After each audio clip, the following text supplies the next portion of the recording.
Au Moyen Âge, Châlons est la capitale du royaume de Burgonde. À la Renaissance, le Chalonnais est à la limite du royaume de France. C'est donc toujours un lieu stratégique. L'hôpital de l'île Saint-Laurent est fondé au milieu du XVIe siècle, mais il y a eu aussi l'antique Châlons gallo-romaine. Une époque intéressante, datant du 1er siècle avant Jésus-Christ.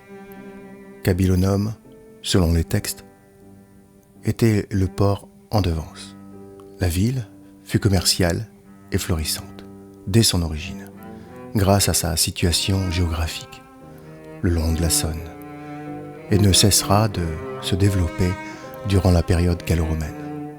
Jules César considérait le port Cabillonum comme une plateforme de distribution des troupes romaines qui pouvaient facilement rejoindre l'époque celtique.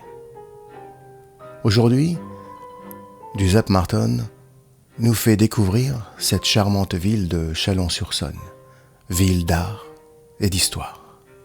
Conjugue les plaisirs au pluriel, culture, ressources et plaisirs gourmands.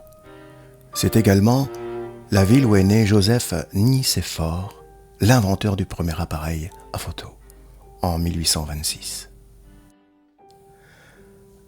Nous apercevons Giuseppe Marton dans le village de Saint-Marcel, aux portes sud de Châlons, dans ce magnifique prieuré du XVIIIe, propriété de la congrégation religieuse Saint-Joseph. Cet édifice est remarquablement préservé et a gardé son aspect d'époque dans un grand parc ombragé par des cèdres centenaires, à la fraîcheur des fontaines, dans un décor champêtre. Giuseppe Marton nous le dévoile dans la métamorphose en lui redonnant une seconde vie.